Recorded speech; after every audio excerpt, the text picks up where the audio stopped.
consuming, and it seems like it's going to be necessary for at least another year. Yes, indeed. That is so true. I clicked to go live, and I'm going to go check up on Mark Zuckerberg to make sure it really is live. Okay. I don't get paid to watch him, but I watch him like a hawk.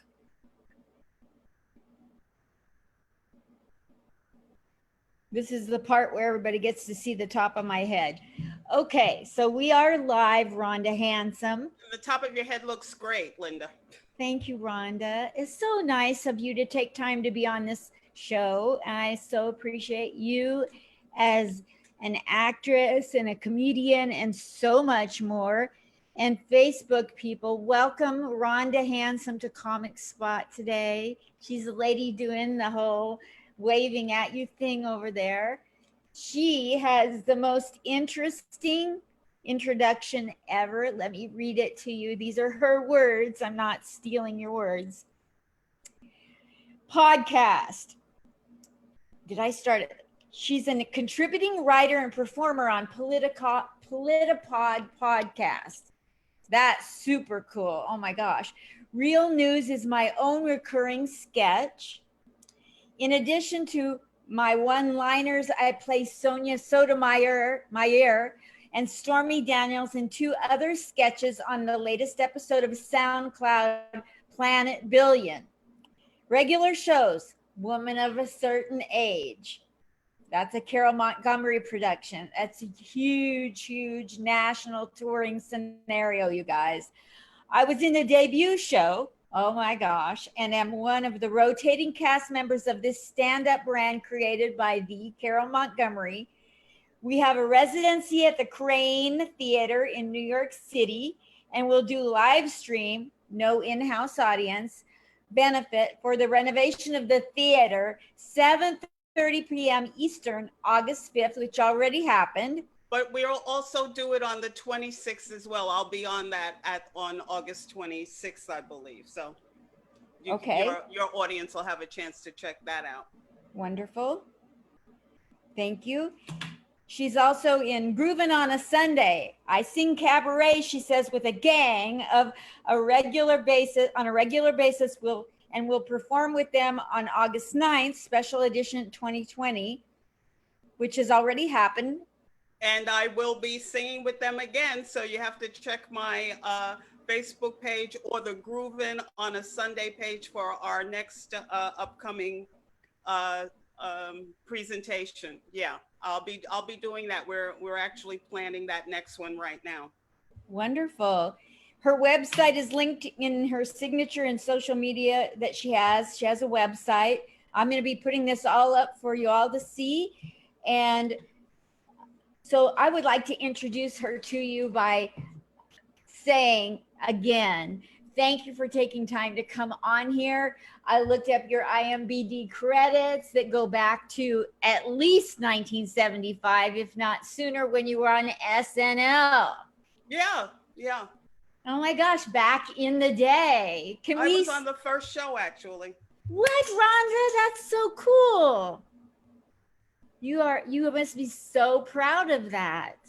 Well, I'm proud of the body of work that I've done and that I'm still working. That's what I'm proud of, because I've come to understand it's a journey and no one point is really a destination. So I'm proud of it all. I'm proud of singing cabaret, which is so much fun. I'm always delighted to be with Carole Montgomery, no matter where she is. And as I mentioned, I'll be at the Kraine on the 26th, which people can see the live streaming of that. We won't have an in-house audience. I love every Monday I'm with John Fugelsang on Sirius XM radio. Monday nights I come on a little after 11:15. You could dial in for me or just catch John's whole show. But Mondays on Sirius XM Progress are Handsome Mondays, because I join him every single Monday, and I love that. You know, I have to be happy with having such a diverse and rewarding experience as an artist. Absolutely. Oh my gosh. You are so well rounded. And so you have so many credits to your name in every area. Well, during this quarantine, during this lockdown, I have actually started a new collaboration with an illustrator. We are doing cartoons, What? and I'm absolutely thrilled to um, to work with Scott Williams. People can see his work on Facebook, The Art of Scott W. But this is actually, if I can show it to you, one of our latest cartoons. I don't know if you can see it there. I'll move Yes. my mic out of the way. It's What? called He Shouldn't Have Resisted. This is one of the cartoons that I am collaborating on with the art of Scott Williams. There, I don't. Oh, Wow. I want to make sure you can see it. There, Oh, Uncle wonderful. Uncle Sam in the image of that poor man who was shoved down in Buffalo by the police, Yes. and it's political cartoons. We will probably be getting our website together and all of our social media together very shortly. But people can see those cartoons on my Instagram, which is Rhonda Full with two L's, and on Facebook, uh, Rhonda Hansome Comedy. I would love it if people check in Rhonda Hansome Comedy. That's where I list all of my work, my upcoming shows, and things like that. My personal page is just musings on what's going on in the day. But at Rhonda Hansome Comedy on Facebook, people can really keep up with my professional stuff. All righty. Can I go back to your childhood? Well, that's so far back. I hope I don't get whiplash, but we'll see. What did you have in mind, Linda? Well, I say when you go to open an online checking account and they want you to scroll down to your year of birth, I have to scroll down by the Dead Sea Scrolls. That's right. That's So I right. get it. I'm 69 years old, so I get it. I was just curious in general if you could tell us, were you funny when you came out of the womb? Did you start becoming funny because of influences, or I think I've always been funny. I've always had a sense of humor. My mother, who was not only a painter and an accomplished seamstress, she aspired to acting. She was a member of the Negro Actors Guild, and her enthusiasm for life and her outspokenness, I think, influenced me to be a performing artist, and to also be funny, because she she she was very outspoken, and I think I got a lot of that from her. wonderful? And so, who in your life influenced you to get into comedy? I'm sure you've been asked this 1,000 times, just never by me. Well, I saw Alice Arthur doing comedy on a cable show many, many years ago. And I thought, wow, that is a great way to produce yourself. You don't need, excuse me, you don't need someone to put you in a play, because at the time I was pursuing just acting. And I said, oh, I can do that. And interestingly enough, Alice Arthur, who was an inspiration for me and Marsha Warfield are all in a documentary about Black women comedians called I Be Done Been Was Is. Wow. And I will always mention Alice's name, because I saw her doing it and I'm going, I can do that. And I started doing it. I went to Canada, and while vacationing there, I thought, let me go see, what this is live. And I saw all of these, white guys doing jokes about Star Trek, and I said, well, I may not be the biggest Star Trek fan, but I know I can stand up there and make as funny comments as these guys are. So That's really how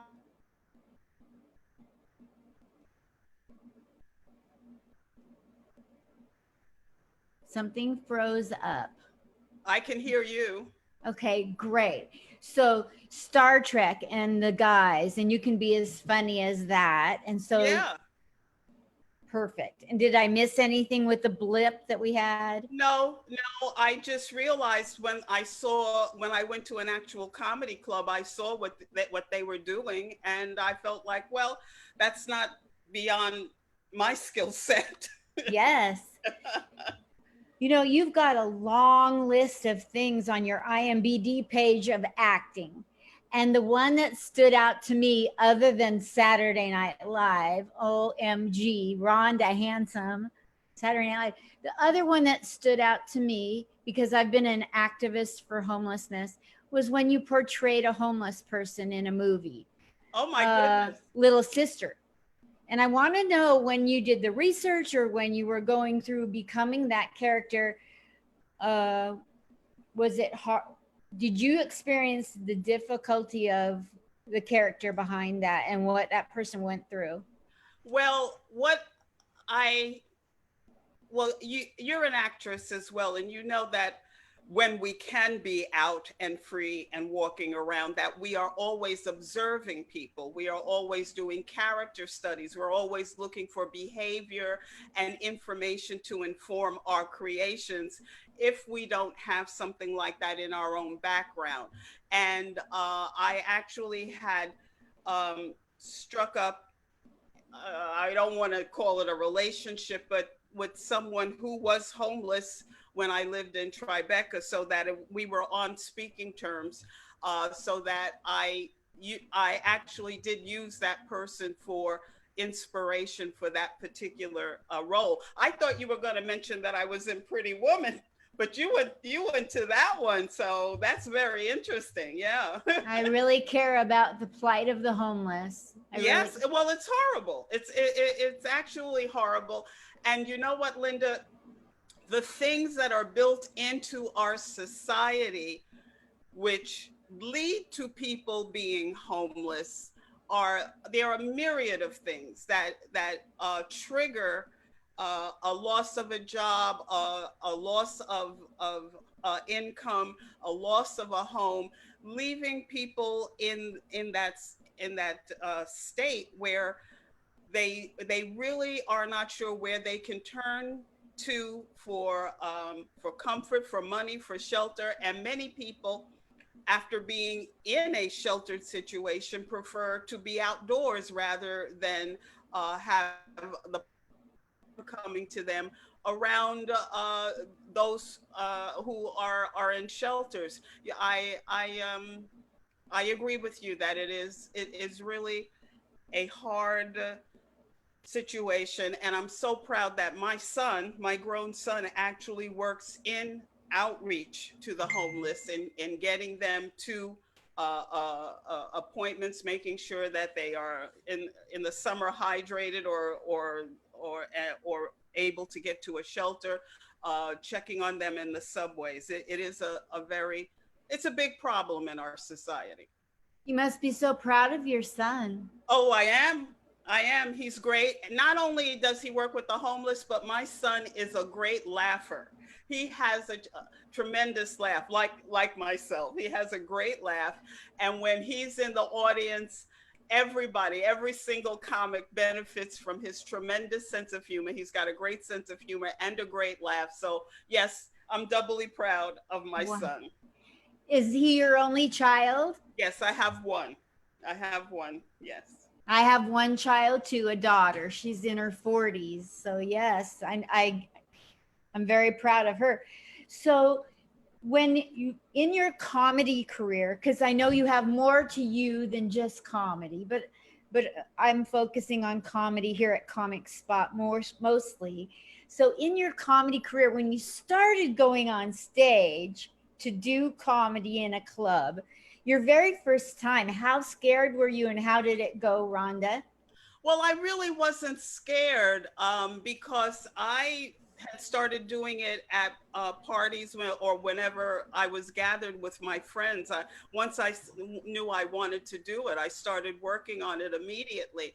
What was scary for me was the process around the situation. Actually, being on stage, having been an actress, I felt at home on stage. It was new to have to hold a microphone, but that I was very happy about that to be on the stage. What was scary was not understanding the process, having to hang out, having to pull a number, having to go on like after like 11 or midnight, when that's how it was when I was coming along at the original Catch a Rising Star and the original improv here in New York City.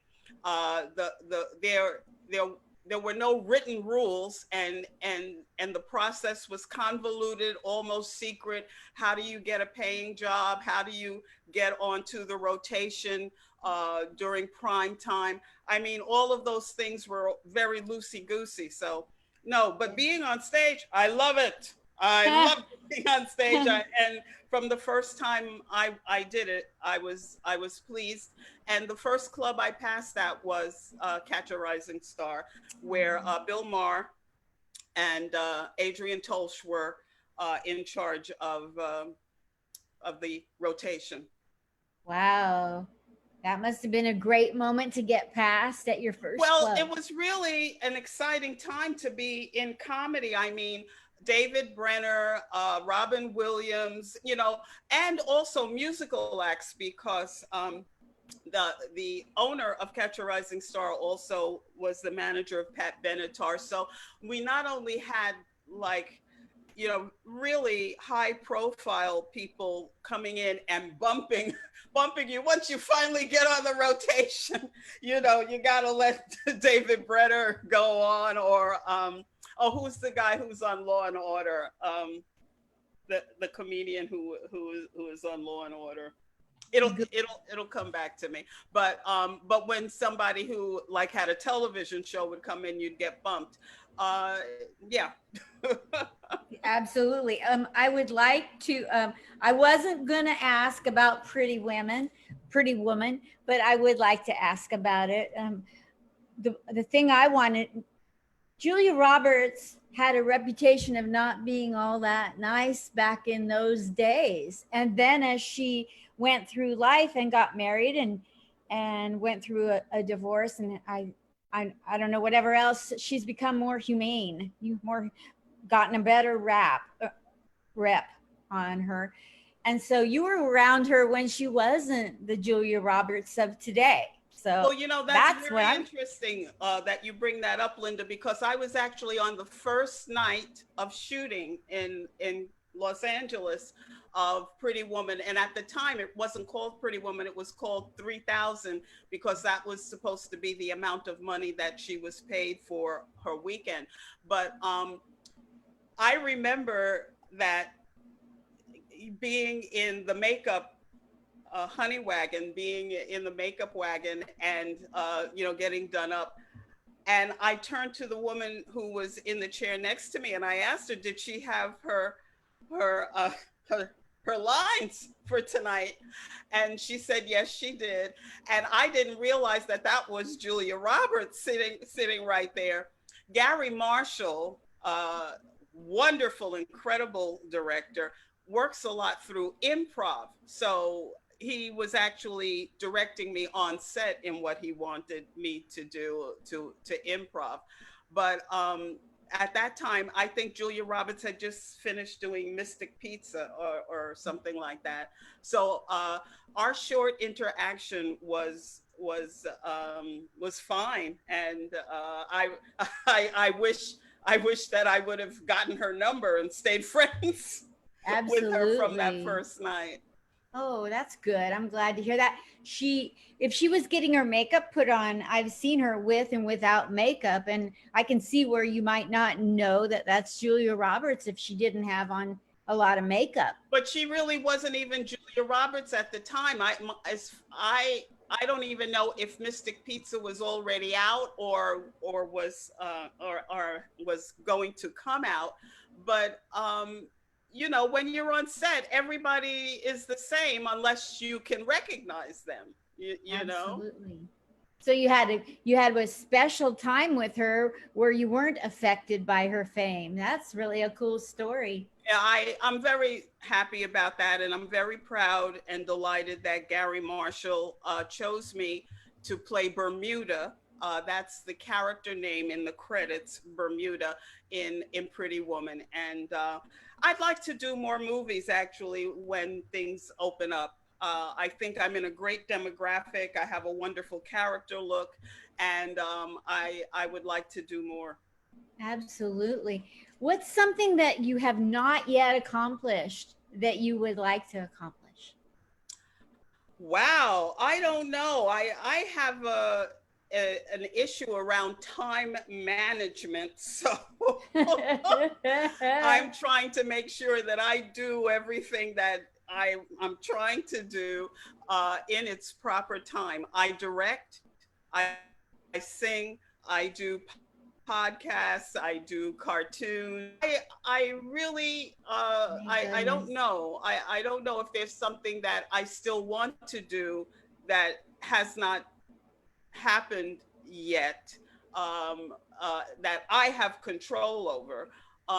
But I always hope that whatever situation I'm in, whether I'm directing or if I'm doing dramaturgy work with a playwright or if I'm at a club in front of, a table of four people, that I am doing the best that I can and that I'm also having a great time.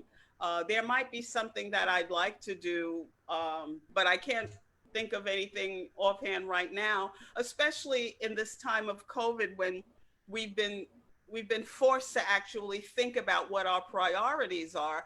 I really just hope that I can do the best that I can at whatever I'm doing. I mean, even just being on here with you, I'm finding there's a learning curve with Zoom and Skype and Station Head and this, all the different platforms. I'm Yes. just trying to keep up. I'm trying to keep up in the parade without falling down. Exactly. And getting trampled on. Absolutely. So if you had to pick out what your legacy is that you're attempting to leave your stamp on the world, what is that? Is have you already mentioned it? Um, my legacy, I think, would be for people, for women to understand that we are multi-talented, and my legacy would be that I made the shift from expecting production and everything to come from outside of me, that I made the shift to understand that I may be more involved in production and producing myself and content creating than I ever would have expected when I first came into the business. So I'm glad, considering the my age, that I am able to try to keep up with that transition into creating content, and to trying to make sure that I can produce content. I'm working on a show with Joan Reinmuth called Lo and Behold. And I don't know when that's going to be, but we're working on it. So that's what my legacy. I feel so proud that I haven't said I can't deal with social media, which it's a pain in the butt, but I'm Yes. trying to stay up with all the platforms, with podcasting, with performing in Zoom rooms and in cyberspace. So that's what I feel very proud of having accomplished. Absolutely. You mentioned Marsha Warfield, and I live here in Vegas, and she performs about one bus stop away from me. I got to meet her. And so she was a huge influence on you, or you, what was your connection with her? Well, I loved seeing her in Night Court. It was so wonderful to see her part of that great cast. It wasn't so much that she was an influence on me as a comic. I was honored to be in the same documentary about Black women comics that included Marsha Warfield. Wow. Me, and Alice Arthur, and a character comedian, Jane Galvin Lewis, who has passed, the late Jane Galvin Lewis. But what is inspiring now is that we both left comedy for a while, and now, as you said, she performs close by to you. She has come back and she's having a great renaissance, which I am so proud of for her and for myself, because we both, as I said, we both left for a while, and clawing your way back, finding your way back into a system that was one way when you left and totally different when you come back is really an accomplishment for a woman, especially in the field of comedy, which is really has been pretty much a male dominated area. I am so proud of what you've accomplished. I didn't have to do any of the work, and and I can just be proud of you. That's so wonderful to get to meet you and have a conversation, have you answer my questions. I'm humbled. Thank Oh, you thank you. so It's been much. my pleasure. I saw some of your interview with Frank Vignola, and I wrote in there that I'm going to be part of his Good Karma Comedy Festival, and I'm very excited about that. Frank and I have worked together a lot, not in Wow. person lately because of the COVID protocols, but I'm excited about doing that on Saturday, and I'm on the 7 o'clock show of the Good Karma Comedy Festival with Frank. And then on Sunday, I'm part of a reunion of Funny Colored Women. That's on Sunday. Funny Colored Women is a group of Black women comedians organized and produced by Marian Alda. And when we were at the National Black Theater Festival, we sold out the entire week. We were the hit of a theater festival, and we're going to be reunited on Sunday. So it's going to be a really nice weekend for me. So funny colored women, Black women comedians. When and where and how much does it cost? How can I see That's on it? Sunday. That's coming up on Sunday, and actually, if people go to my Facebook page, as soon as I get off with you, I'm going to put another announcement, or they can go to Funny Colored Women on Facebook, where they will see an announcement about it. But they can also go to Rhonda Hansome Comedy. As soon as we finish, I'm going to put up another post and say, thank you, Linda, for reminding me to post about Funny Colored Women. Wonderful, wonderful, wonderful. I appreciate you. I adore you. I've followed your comedy, and I don't know. You give me the tingles. You give me the J Lo body goosies talking to you. Thank you so much. My I pleasure. appreciate it. You can come back any month you want and plug anything for 5 to 7 minutes. Please do. Thank you very much, Linda. I appreciate that. I'll have the pro version of this in about 3 to 6 days, and it'll look like a sitcom, music and credits, and then you can. Excellent. Thank you so much. I hope My you have a great day. pleasure. Stay safe out there in the East Coast. You too. You too. Thank you. Bye. Bye bye. Bye. I love you lots. Oh,